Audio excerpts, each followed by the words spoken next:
Hey man, Watch out! It's a woodpecker from space!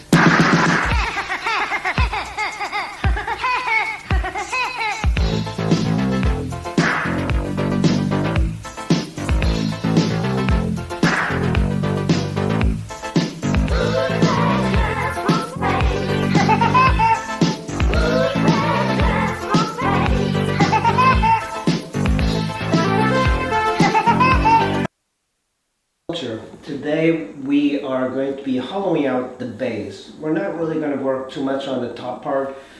Oftentimes when figures are this big, I can see my hand for reference. It doesn't require too much hollowing out of the figure, but I am going to do a little bit. So the majority of the clay is in this chunk. As you guys recall from the initial videos that I made of this sculpture, I made this one solid chunk of clay. Usually I would put like some cardboard or something in there, but because a ceramic or water-based clay, you have to hollow out the insides, and it might seem a little bit scarier than what it is. So in an oil-based type of sculpture, you have to make a mold, and that is how you make a 3D sort of copy from a wax or oil-based clay. But if you do this out of terracotta, as I have here, you can fire it, and it pretty much kind of removes one of the process, which is the mold making process. So it's much cheaper to make a hard version of this, a final product. But the downside is that if you make it too solid, as this is too solid of clay, you have to hollow it out. And hollowing it out is just basically digging up all of the clay here. You should have like a 1-inch surface all around your sculpture. So for this base, I think I am going to dig it out here, and it's pretty simple to do. So I'll take one of my loop tools. Actually, you have to kind of figure out which one is better for you. And you have to do it when it's wet. It can't be too hard, otherwise it gets difficult to put the sculpture back together, at least for me. But I'm going to take a wire tool, and I'm simply going to dig into this. And you can even make a door and just put it right back, but I just do this. And because the clay is already harder, it's like almost leather hard, but not quite. You can still scrape it really easy, and it makes it, and as you actually kind of dig into the sculpture, it gets softer. Removing this. And the clay that I do take from here, you can absolutely reuse. But the idea is that we want to make this light. Okay. So I have my hand in the back on the other side of the base, and I'm just trying to kind of feel how deep I need to go. And I also want to remove clay going up as much as possible. The reason is because it's going to be hollow, but the air is going to be escaping from the bottom, so we're going to make it this hollow and then to the base hollow. This part is a little bit easier to do because all you have to do is remove going down. One of the things that happens too, because the clay gets harder, you could potentially break one of your tools doing this. This part might be a little bit difficult for most people because we have this hollow here, and we need to connect it to the torso and even a little bit of the leg. So that means that we're going to lose some of the geometry, but we can make cuts like this in parts that we can reestablish, like that. And I'm taking my wire tool, and this is harder clay, so you're going to have to get different clay. And this seems a little bit strange to do, but trust me, it beats making a mold afterwards. And we want to do this right about now. The clay going down. Now from here, space that we've been hollowing out. And as long as you connect them, you can't leave a hollow up here and then cover it. That's going to explode in the kiln.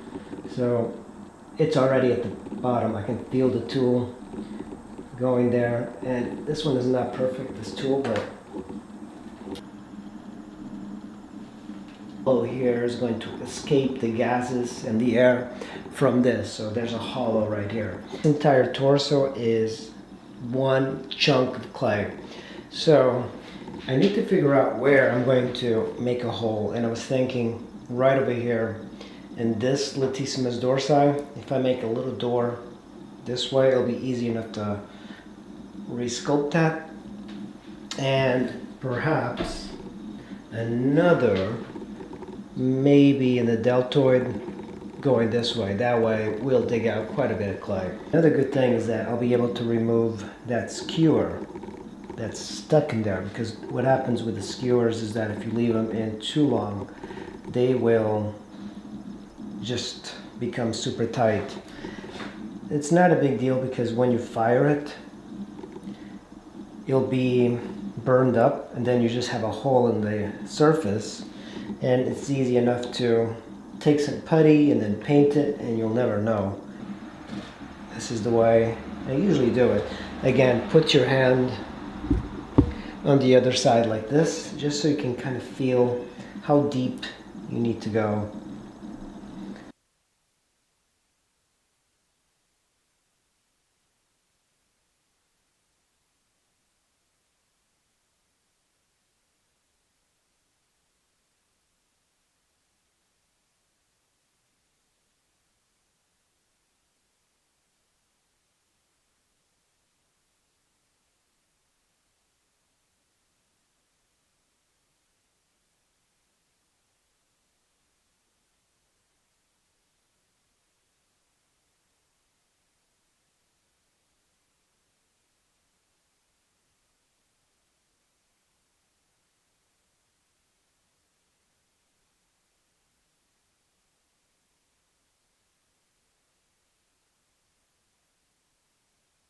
Alright guys, so I've been digging a little bit of this, and now if I put my tool here and I bring it down, I can touch it over here. It's not an exact fit because it kind of curves, so it requires a lot of work, but now there is a hollow here down to the base.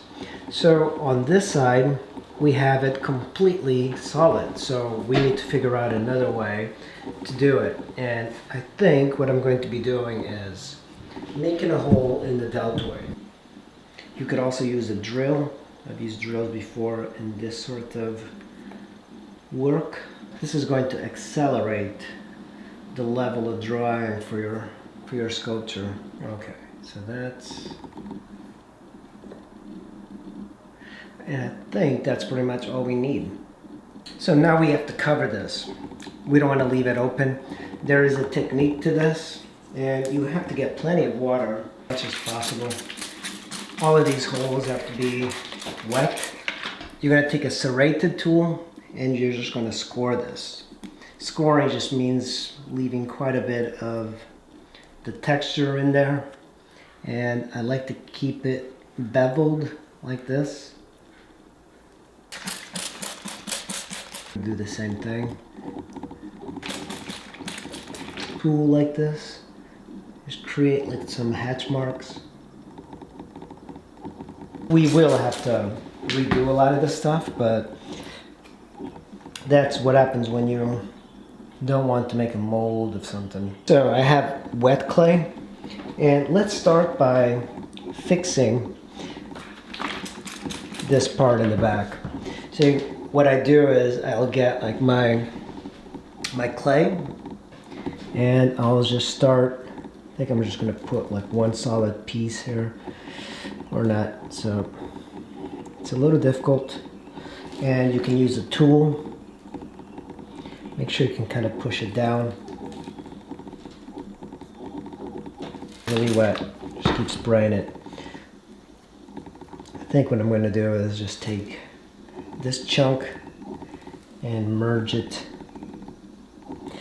One thing I am thinking about doing is a tail on them, So I'm going to take my tool and just simply wipe all of that out.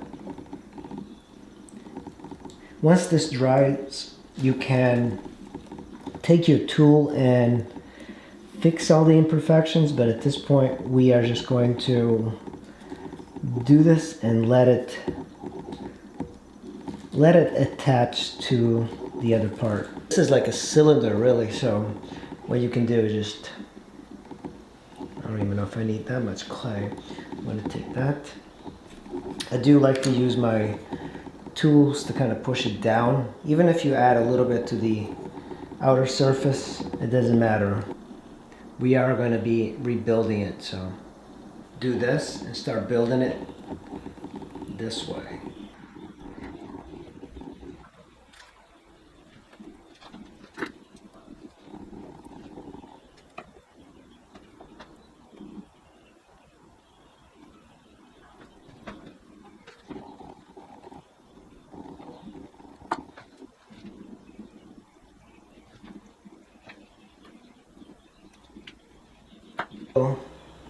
You don't have to do this, but I like to do this because you could potentially just get a little bit better suction to the sculpture. So I just like to push it in. Alright, so by taking this, you can actually level out a little bit more of the base. This is a little bit worrisome because I don't want to. See, it's not adhering very well. Right there, okay. Choo choo choo.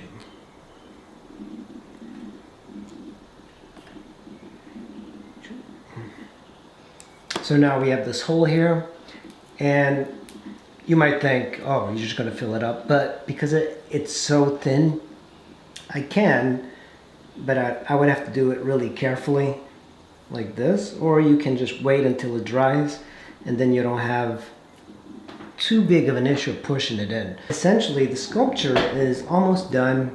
We've hollowed out most of it. The head, I don't think I need to hollow it out, but at this point, it's just a matter of just waiting, letting it dry, rebuilding the parts that we have messed up with the hollowing out process.